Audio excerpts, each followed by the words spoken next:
आप देख रहे हैं स्पेशल एट 4। दिल्ली के जोरबाग में मौजूद शाह मर्दा की 10 एकड़ बेशकीमती जमीन को लेकर दिल्ली वक्फ बोर्ड और अंजुमन हैदरी आमने सामने हैं। आज इस मामले में अंजुमन हैदरी ने बोर्ड पर इल्जाम लगाया और बोर्ड की तरफ से भी अंजुमन हैदरी पर पलटवार किया गया। ये जमीन मुसलमानों के जरिए वक्फ की गई थी, लेकिन कुछ जमीन माफियाओं ने इस पर कब्जा कर लिया था। इसके कुछ हिस्से पर करीब 50,000 करोड़ की इस जमीन के लिए निचली अदालत से लेकर हाई कोर्ट तक मुकदमा चला और कोर्ट ने जमीन को अंजुमन हैदरी को सुपुर्द करने का हुक्म दे दिया। इस मामले में अंजुमन हैदरी और दिल्ली वक्फ बोर्ड आमने सामने आ गए हैं। बोर्ड कहता है जमीन हमारी है और अंजुमन हैदरी कहती है कि वो रजिस्ट्रार के तहत रजिस्टर्ड इदारा है और इस मामले में पार्टी थी, इसलिए वो ही इसकी देखभाल करेगी। हालांकि आज मीडिया के सामने अंजुमन हैदरी की तरफ से बोर्ड पर कई तरह के इल्जाम लगाए गए। इस जमीन को लेकर दो इदारे आमने सामने हैं। बोर्ड की तरफ से कहा गया है कि उसे लगातार शिकायतें मिल रही हैं, इसलिए जांच करना उसकी जिम्मेदारी है। उन्हें इस बात से एतराज नहीं है कि अंजुमन हैदरी ही इसकी देखभाल करे, लेकिन जो कमेटी अभी बनाई गई है वो ठीक नहीं है। इसको लेकर जांच हो रही है तो किसी को दिक्कत नहीं होनी चाहिए, ये कहना है दिल्ली वक्फ बोर्ड का। पहले लड़ाई जमीन माफिया के खिलाफ थी, उसको जीत भी लिया गया। अब दिक्कत यही है कि दो मुस्लिम इदारे टकरा गए हैं, आमने सामने आकर खड़े हो गए हैं। इसलिए इस मसले का हल निकलेगा कैसे, ये अभी देखना बेहद अहम है। हाँ, अंजुमन हैदरी जो है रजिस्ट्रार से रजिस्टर्ड है, लेकिन वो हमारी मुतवल्ली भी है और हम अपनी ज़मीन को उनके इख्तियार से लेकर के जब तक कि उस पर इंक्वायरी पूरी तरह से ना आ जाए, अगर वो साफ शफाफ निकल कर आएंगे तो इंशाल्लाह अंजुमन हैदरी को दोबारा सारी ज़मीनें हम सुपुर्द कर देंगे। तो आप ने कमेटी बना दी है जांच के लिए, कैसे आप बनाए? नहीं, अभी हम बना रहे हैं और उसमें हम कोशिश कर रहे हैं कि जितने भी दिल्ली के जिम्मेदार शिया हजरात हैं जो बहुत रखते हैं, अच्छी मुअज़्ज़िज़ लोग हैं, हम उनको इस कमेटी में देंगे वक्ती तौर पर जब तक कि उसकी इंक्वायरी नहीं होती, और अगर इंक्वायरी में गलत पाया जाता तो हम इन्हीं के हैंडओवर कर देंगे। करबला जोरबाग की वक्फ जायदाद जिसके मुतवल्ली गजेटेड मुतवल्ली अंजुमन हैदरी है, हाई कोर्ट में बाकायदा वक्फ बोर्ड ने यह कहा था कि इसका कब्जा हमको दिया जाए और इसका मुआवजे के पैसे भी हमें दिए जाएं। तो कोर्ट ने बाकायदा वहां से ऑर्डर किया था कि अंजुमन हैदरी मुतवल्ली है, अंजुमन हैदरी पार्टी है, अंजुमन हैदरी को ही इसका कब्जा दिया जाएगा, वक्फ बोर्ड को नहीं दिया जाएगा। और हमें उसका कब्जा मिला था जो आज भी हमारे पास है। और इसका किराया वक्फ एक्ट के हिसाब से 58 करोड़ रुपए महीना का होना चाहिए, साल का होना चाहिए। उन्होंने एफिडेविट ये दिया था कि कुल 2.5 लाख रुपए होना चाहिए। और उसके बारे में ये मैं दिखाना चाहूंगा, वक्फ बोर्ड की काली करतूतों के बारे में बाकायदा इस पूरे जजमेंट में लिखा हुआ है। तो आपने दोनों पार्टियों को सुन लिया। आपने दिल्ली वक्फ बोर्ड के चेयरमैन अमानतुल्लाह खान को भी आपने सुना और अंजुमन हैदरी के जनरल सेक्रेटरी जो है बहादुर अब्बास साहब, उनको भी आपने सुना। दोनों पार्टियों को आपने सुना। कानूनी लड़ाई जीत ली गई है। हाई कोर्ट से ऑर्डर आ गया है कि ये वो जमीन जो है वो अब अंजुमन हैदरी को दे दी जाए। लेकिन आप ये देखें कि अंदरूनी लड़ाई जो है वो अब खुलकर सामने आ गई है। दिल्ली वक्फ बोर्ड और अंजुमन हैदरी आमने सामने आकर खड़े हो गए हैं और एक दूसरे पर दरअसल इल्जाम तराशी की जा रही है। ये जोरबाग की जो जमीन है, हम बता दें कि आपको ये 10 एकड़ जमीन है जिसकी कीमत लगभग 50,000 करोड़ रुपया है। और ऐसे में अब दिल्ली वक्फ बोर्ड का यह कहना है कि दरअसल अभी जो इदारे में जिस तरह से इलेक्शन हुआ है वो इलेक्शन साफ शफाफ नहीं है और उसको लेकर उसने सवाल खड़े किए हैं। इस पर बात करने के लिए मेरे साथ खास मेहमान जुड़ गए, इनका तारुफ मैं आपसे कराना चाहूंगी। मेरे साथ खुद बहादुर अब्बास साहब मौजूद हैं जो अंजुमन हैदरी के जनरल सेक्रेटरी हैं, उसके साथ ही शमून कासमी साहब बीजेपी के लीडर मेरे साथ मौजूद है और मेरे रिपोर्टर शुएब रजा भी मेरे साथ जुड़ गए हैं जिन्होंने ये पूरी रिपोर्ट फाइल की है। आप दोनों मेहमान का बहुत बहुत इस्तकबाल है। शुरुआत में शुएब के साथ करना चाहूंगी क्योंकि वहां पर मौजूद हैं जिस जमीन की दरअसल हम बात कर रहे हैं। शुएब, मुझे बताइए कि आपने पूरे केस को देखा, आपने लगातार इस स्टोरी को आपने देखा, करीब से कवर किया, क्योंकि आपका कोई नुमाइंदा अभी हमारे पास मौजूद नहीं है या दिल्ली सरकार का कोई नुमाइंदा हमारे पास मौजूद नहीं है। मेरा आपसे सवाल ये है कि यहां पर अंजुमन हैदरी का ये कहना है कि उन्होंने ये केस जीत लिया है, खुद कोर्ट ने ये कहा है कि वही इसकी देखभाल करेंगे। अब दिल्ली वक्फ बोर्ड ये कह रहा है कि हमें इसमें कोई एतराज नहीं है, लेकिन जो बॉडी फिलहाल बनाई गई है, जिस तरह से इलेक्शन हुआ है, उसको लेकर सवाल खड़ा किया गया है। बिल्कुल बुशा, देखिए मैं इस बात पर आऊं, सबसे पहले नाजरीन को भी और आपको भी मैं उस जमीन के को दिखा दूं कि किस तरह से जो जमीन, जिस जमीन की बात हो रही है वो कितनी है और किस इलाके में है। हालांकि यहाँ से आपको ये नजर आएगा कि पूरा जंगल ही जंगल, जहां तक भी आपको नजर आएगा कि एक जमीन पड़ी हुई है, कुछ कब्रें भी यहाँ पर है, कब्रिस्तान नजर आता है, इसके अलावा पेड़ है इसमें, और जोरबाग जैसी जो दिल्ली के, क्योंकि बड़ा पॉश इलाका है, चंद कदमों की दूरी पर ही यहाँ से जोरबाग मेट्रो स्टेशन है। तो इससे आप अंदाजा ये लगा सकते हैं कि इतनी बेशकीमती ये जमीन है, और क्योंकि मुस्लिमों के जरिए पूरी वक्फ की गई। हालांकि बाद में ये जरूर रहा कि भूमाफियाओं ने इस पर कब्जा किया और कोर्ट में पूरा मामला चला, और जिसके बाद कामयाबी भी मिली कोर्ट से, और कोर्ट ने हुक्म दिया कि जमीन को भूमाफियाओं से आजाद किया जाता है, और फिर से इसको दिल्ली वक्फ बोर्ड या कहे कि अंजुमन हैदरी, क्योंकि दोनों ही पार्टी थी, उन्हीं के अंडर में इसको दे दिया गया। एक बड़ा सवाल अब यह है, क्योंकि आज अंजुमन हैदरी की तरफ से बहादुर अब्बास यहाँ मौजूद भी है, उन्होंने प्रेस कॉन्फ्रेंस करके कई इल्जाम लगाए हैं। इसमें वो लगातार, क्योंकि अब से नहीं, पिछले कई साल से जो कांग्रेस के नेता अहमद पटेल उन पर कई तरह के आरोप लगाते रहे हैं। उसके बाद आज जो दिल्ली वक्फ बोर्ड है उस पर इल्जाम लगाया कि वो इस जमीन को हड़पना चाहता है।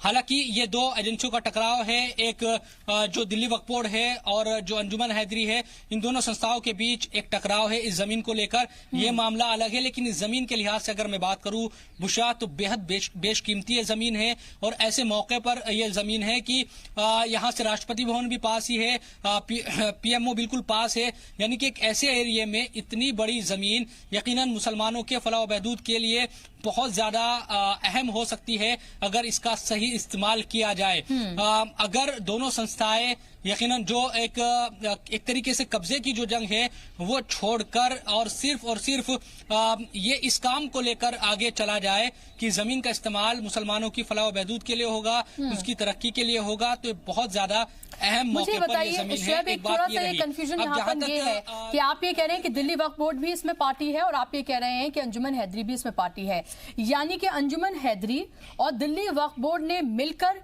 क्या ये केस लड़ा कोर्ट में? क्या वो दोनों एक साथ मौजूद थे इस कानूनी लड़ाई में?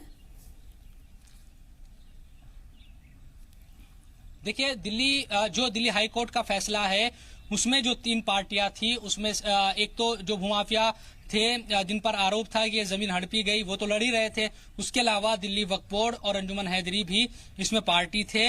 जो हालांकि अंजुमन हैदरी आरोप लगाती है कि दिल्ली वक्फ बोर्ड के जो वकील थे वो उनकी ही मदद करते थे। वो एक आरोप अगर उसको अलग किया जाए तो नजर ये आता है कि दिल्ली वक्फ बोर्ड भी इसमें पार्टी थी, और जो अंजुमन हैदरी है वो भी।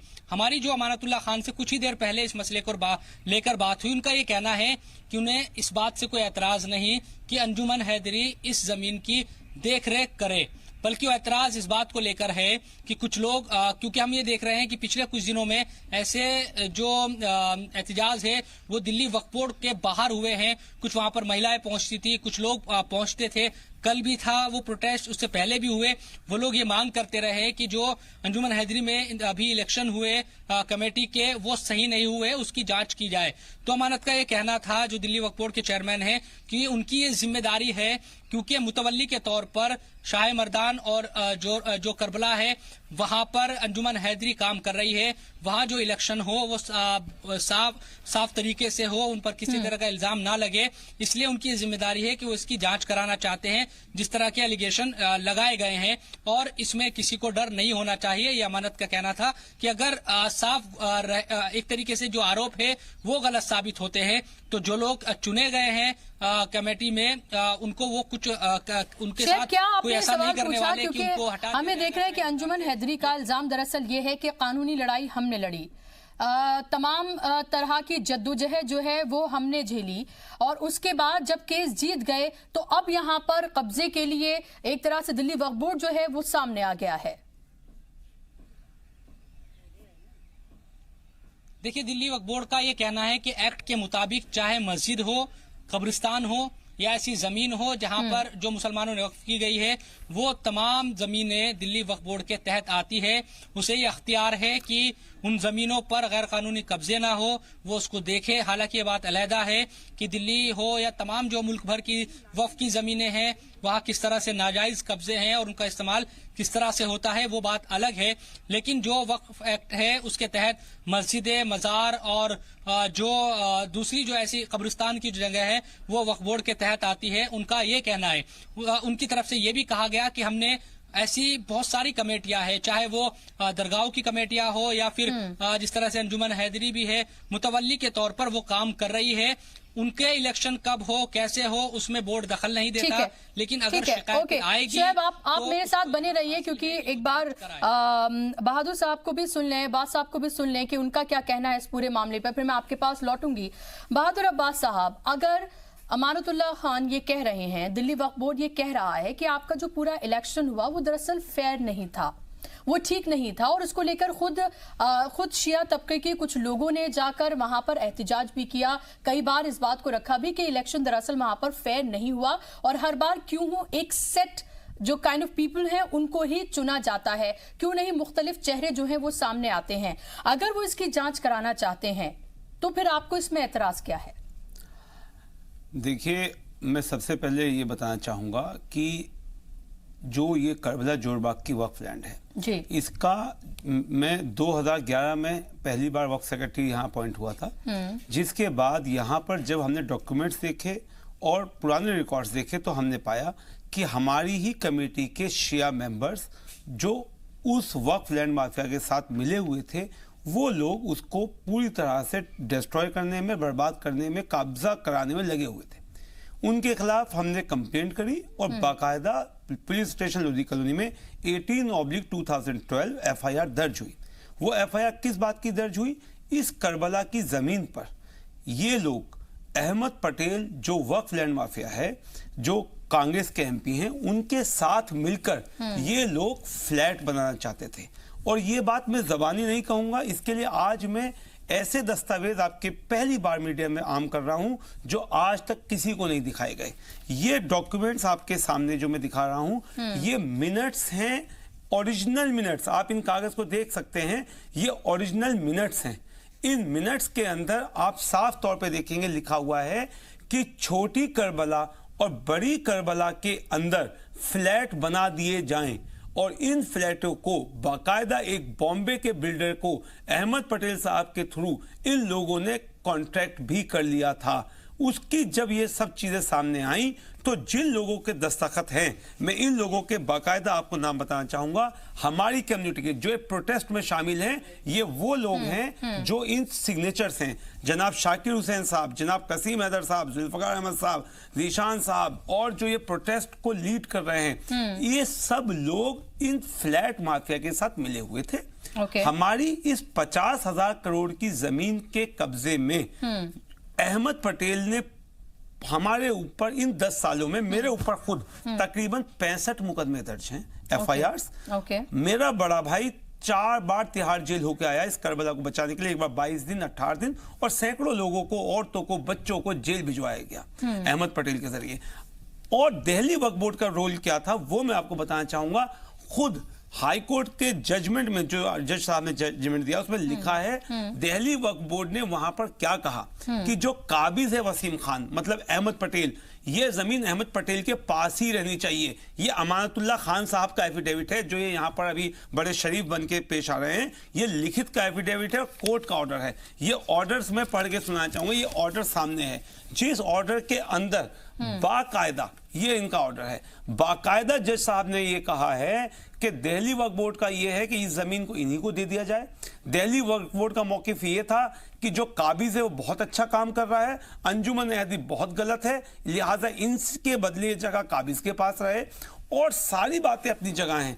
दिल्ली वक्फ रूल्स अगर आप देखते हैं, ये दिल्ली वक्फ रूल्स है, इसमें स्पेसिफिकली मेंशन्ड है आफ्टर 2014 मिनिमम रिजर्व प्राइस जो भी सर्कल रेट होगा उसका 2.5% रिजर्व प्राइस है। Okay. उस हिसाब से जोरबाग की 50,000 करोड़ की इस लैंड का रिजर्व प्राइस 58 करोड़ रुपया साल बनता था, जो हमने हाई कोर्ट में कहा कि 1300 करोड़ रुपया हमें मुआवजे के मिलने चाहिए। 1300 करोड़ वक्फ बोर्ड को हमारी इसको एक्ट के तहत सपोर्ट करना चाहिए था। वक्फ बोर्ड ने कोर्ट में एफिडेविट दिया, जो जज साहब ने खुद इनके खिलाफ लिखा है, अमानतुल्लाह साहब के खिलाफ। इन्होंने कहा नहीं, कुल 25,000 रुपए महीना होना चाहिए। अभी 2018 का एफिडेविट है। तो आप ये बताइए, जोरबाग के अंदर 10 एकड़ जगह का 25,000 रुपए किराया होना चाहिए। Okay. इन्होंने पूरी ताकत लगाई मुकदमा हरा दिया जाए, मगर महमूद पराचा साहब वक्फ बोर्ड के वकील थे। उनका आर्ग्यूमेंट ये था कि चेयरमैन के या किसी के इख्तियार में ये जगहें नहीं है, ये सब जगहें वक्फ एक्ट से लागू इनका वो किया जाता है इंतजाम। और वक्फ एक्ट ये बोलता है कि 2.5% होना चाहिए, लिहाजा मुतवल्ली का स्टैंड ठीक है और 58 करोड़ रुपया साल बनता है। हमें उसमें कामयाबी मिली। हिंदुस्तान का पहला ये जजमेंट है कि जब काबिज को जगह खाली करनी पड़ी और 7 करोड़ रुपया बाकायदा डैमेजेस का ऑर्डर हुआ। अभी मैं आपको रिसेंट, अब आपका एक सवाल है कि अभी रिसेंटली कंट्रोवर्सी क्यों पैदा हुई। रीसेंट कंट्रोवर्सी इसलिए पैदा हुई है क्योंकि जो अहमद पटेल ने 7 करोड़ के खिलाफ एक अपील दायर की हाईकोर्ट में, 7 करोड़ का गलत ऑर्डर हुआ है। हाई कोर्ट ने उनकी उस स्टे की एप्लीकेशन को डिसमिस कर दिया कि आपका ये कहना गलत है, ऑर्डर सही है। हमने उसके खिलाफ अपील करी कि 1300 करोड़ रुपया बनता है, 7 करोड़ कम है। उसके ऊपर हाईकोर्ट ने बाकायदा उसको बहुत लंबी बहस के बाद उस केस को एक्सेप्ट भी कर लिया, नोटिस भी कर दिया। वक्फ बोर्ड कोई जवाब नहीं दे रहा था। वक्फ बोर्ड से पूछा गया वक्फ एक्ट क्या बोलता है ये बताइए। अमानतुल्लाह साहब भाग रहे, चोरों की तरह भाग रहे हैं, जवाब नहीं दे रहे।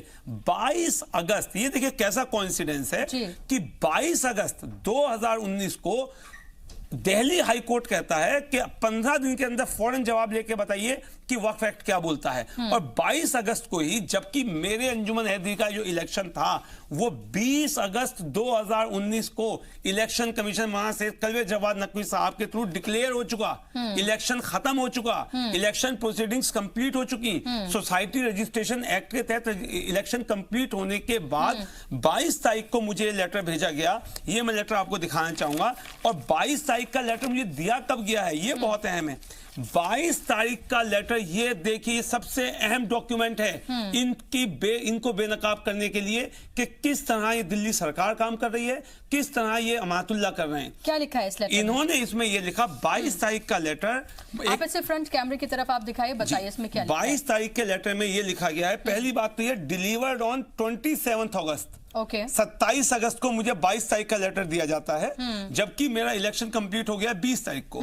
और इसमें कहते हैं it has to come to knowledge of the undersigned that Dargah Shah Marda is conducting the election for the different post of office where the Anjuman Haidari without the permission of Delhi Waqf board. First of all, कभी भी हमको दिल्ली वक्फ बोर्ड से permission कभी नहीं ली गई। पिछले 75 साल में किसी भी अंजुमन ने कभी वक्फ बोर्ड से इलेक्शन की परमिशन नहीं ली, क्योंकि हम लोग जो इलेक्शन कराते हैं वो सोसाइटी रूल्स के तहत कराते हैं, सोसाइटी रजिस्ट्रेशन एक्ट के तहत कराते हैं। तो लेकिन अब्बास साहब, आपके ऊपर तो सवाल ये उठ रहा है ना कि अगर आपकी कम्युनिटी ये सवाल उठा रही है, जिस जमीन को, ऐसा तो है नहीं ये कोई प्राइवेट लैंड है, जाहिर सी बात है एक वक्फ लैंड है और इस पर पूरी जो शिया कम्युनिटी है उसका पूरा हक है इसके ऊपर। अगर वही लोग आपके ऊपर क्वेश्चन रेज कर रहे हैं, अगर वो ये कह रहे हैं कि फ्री एंड फेयर नहीं हुआ है ये इलेक्शन और यहाँ पर इसमें धांधली की गई है, और अगर जांच की बात कही जा रही है तो आप जांच के लिए तैयार क्यों नहीं है? जांच होने दीजिए ना। अगर आप साफ शफाफ हैं तो आप साफ शफाफ होकर निकलेंगे। आप देखिए कि अगर खुद दिल्ली वक्फ बोर्ड आप आमने सामने आ गए हैं, दूसरा ये कि शिया कम्युनिटी के लोग आपके सामने आकर खड़े हो गए हैं। देखिए, ऐसा है कि आपका सवाल बहुत अच्छा सवाल आपने किया। देखिए, सवाल ये है कि ये जो शिकायत कौन कर रहा है। 22 तारीख को उन्होंने शिकायत का सवाल किया जिनका नाम लेते हैं। 25 तारीख को अंजुमन हैदरी की जनरल बॉडी मीटिंग हुई, जिसमें तकरीबन 60 उलमा ने शिरकत करी और खुद ये लोग जिनका नाम ले रहे हैं, वीडियो मौजूद है, सब एजीएम में मौजूद थे। जनरल बॉडी मीटिंग के अंदर बाकायदा न्यू कमेटी को दोबारा से सवाल पूछा गया कि जो एक कमेटी काम करे इसके लिए आप क्या कहते हैं, कंटिन्यू करे या आप क्या कहते हैं। जब इलेक्शन के बाद जनरल बॉडी मीटिंग के अंदर भी बाकायदा 100% मेजोरिटी के साथ 98% लोगों ने हाथ उठा के कहा कि हाँ यही कमेटी रहनी चाहिए, तो आप क्या कहते हैं? उसमें ये भी तो कहा जा सकता है ना कि वो तमाम लोग आपके फेवर के होंगे। बहुत अच्छी बात भाई, तमाम लोग आपके फेवर के होंगे, इसलिए वो आपके एंटी वहां पर नहीं बोलेंगे। देखिए, मेंबर तो उसी के फेवर करेगा जो मेंबर कोई अच्छा काम करेगा। अब देखने की जरूरत यह है कि ये प्रोटेस्ट कर कौन रहा है। शिया कम्युनिटी, तो मैंने आपको बता दिया कि शिया कम्युनिटी के जिन लोगों ने यहां पर फ्लैट बनाना चाहते थे, जो फ्लैट गैंग है अहमद पटेल के पैरोल पर, ये वो लोग हैं। इसके अलावा कल का प्रोटेस्ट और वो प्रोटेस्ट लीड कौन कर रहा था, ये बताना बहुत जरूरी है। ये फोटो जरूर आप देखिए, ये फोटो मैं दिखा रहा हूं। ये फोटो किसका है? ये गैंगस्टर सूफी कलवा, जिनका डोजियर बना हुआ है, जिनके खिलाफ आप सोच नहीं सकते कौन से, ये जो सर्कल के अंदर हैं सूफी कलवा, ये कल के प्रोटेस्ट को लीड कर रहे हैं। इनके साथ 10 लोग हैं टोटल, और जितने फोटो में दिख रहे हैं 8 उसमें से सीरियस क्राइम्स के अंदर पुलिस में डोजियर बने हुए हैं। आप ये जिम्मेदारी के साथ, मैं जिम्मेदारी के साथ कह रहा हूं, क्योंकि आप एक जिम्मेदार चैनल पर बैठे हुए हैं। आप ये हमारे पास, क्योंकि इसके लिए कोई काउंटर मौजूद नहीं है, सिर्फ आपकी बातों को हम दिखा रहे हैं, इसलिए मैं आपसे पूछ, क्योंकि आप तस्वीरें दिखा रहे हैं और आप संगीन इल्जाम लगा रहे हैं उन लोगों के। मैं ऑफिशियली कह रहा हूं, सूफी कलवा अहमद पटेल ने शार्प शूटर को हायर किया है। हमारे जो शिया मेंबर थी नईम फातिमा, उनका मर्डर कराने के लिए 2 मीटिंगें, ये आप देखिए प्रोटेस्ट, दोनों प्रोटेस्ट कब हुए, अभी 2 मीटिंग। देखिए, नहीं देखिए अब्बास साहब, मैं आपकी तमाम बातों को यहाँ पर रख रही हूँ क्योंकि आप अपनी बातों को रख रहे हैं और हमने आपको एक प्लेटफॉर्म दिया है कि आप अपनी बातों को बखूबी रख सकें, क्योंकि हमारा चैनल जो है उस कम्युनिटी को केटर करता है। लेकिन मेरा सवाल यह है कि लगातार आप इस तरह से, एक तो अहमद पटेल का आप नाम ले रहे हैं और आप ये कह रहे हैं कि उन्होंने हायर किया है, तो आप ये देखिए कि अगर आप इस तरह का इल्जाम लगा रहे हैं तो आपके पास इसको लेकर कोई बेस होना चाहिए। और अगर इस तरह से हायर किया है तो क्या थाने में या कहीं पर किसी भी तरह से कोई एफआईआर या कोई शिकायत दर्ज है? मैं आपके पास लौटूंगी, लेकिन मेरे रिपोर्टर जो शुएब है वो आपसे सवाल पूछना चाहते हैं क्योंकि वो लगातार इस स्टोरी को ट्रैक कर रहे हैं। शुएब, सवाल पूछिए अपना। बिल्कुल, देखिए, जब हमारी अमानतुल्लाह खान से बात हुई, मैंने यही सवाल हमने पूछा उनसे कि आप क्यों चाहते हैं कि इसकी जांच हो, तो उनका ये कहना था कि मेरे पास ऐसे जो मुअज़्ज़िज़ लोग हैं शिया समुदाय के, दिल्ली के, वो भी आए और हम आज अखबारों में भी इस बात को निकलवाएंगे कल के। इसके साथ साथ वो शायद ऐड भी थे कि जो शिया कम्युनिटी के दिल्ली के मुअज़्ज़िज़ लोग हैं या और कहीं से भी, वो अगर इस जांच कमेटी में शामिल होना चाहते हैं जो हम बनाने जा रहे हैं, या जिसके लिए हम कह रहे हैं कि एक जांच कमेटी बनाई जाए, तो वो ही लोग शामिल हो। क्योंकि ये जो मामला है जोरबाग का, इस जमीन का, वो शिया समुदाय से जुड़ा हुआ है, शिया समुदाय की ही जमीन है, ये वक्फ की गई। और ये कानूनन एक ये एक्ट में कहा गया है जो वक्फ बोर्ड का वक्फ का होता है कि अगर किसी सूबे में या किसी जो केंद्र शासित प्रदेश है वहां पर 15% जमीनें नहीं है शिया समुदाय की, तो उसका अलग से कोई शिया वक्फ बोर्ड नहीं होता, जैसे यूपी और दूसरे सूबों में है। तो दिल्ली में जिस नईम फातिमा की जो बात कर रहे हैं बहादुर साहब, वो शिया समुदाय का प्रतिनिधित्व दिल्ली वक्फ बोर्ड में करती है। हालांकि उनके इख्तलाफ भी बहुत ज्यादा अमानतुल्लाह खान से हैं शुरुआत से ही, जब से वो मेंबर बनी है। और उन्होंने शायद रिजाइन भी कर दिया है कि हाँ हमारे इख्तलाफ है और वो किसी भी मीटिंग में मुखालफत करती है। तो जी रिजाइन की जानकारी मुझे नहीं, लेकिन वो इख्तलाफ है उनके, और वो अभी जो 2 दिन पहले या उससे पहले जो मीटिंग वगैरह होती रही है बोर्ड की, वो वहां पर अगर आती भी है तो अपनी मुखालफत दर्ज वो कराती रही है। सवाल ये है बहादुर साहब, अगर शिया समुदाय के मुअज़्ज़िज़ लोग जो बड़े मोतबर लोग हैं उनको जांच कमेटी में शामिल करता है वक्फ बोर्ड, दिल्ली वक्फ बोर्ड, और तब वो जांच कराते हैं जिस तरह के एलिगेशन लगाए गए हैं आपके खिलाफ या पूरे जो आपकी कमेटी है उसके खिलाफ, तो क्या आप तब तैयार हैं जिस तरह से दिल्ली वक्फ बोर्ड कह रहा है? ठीक है।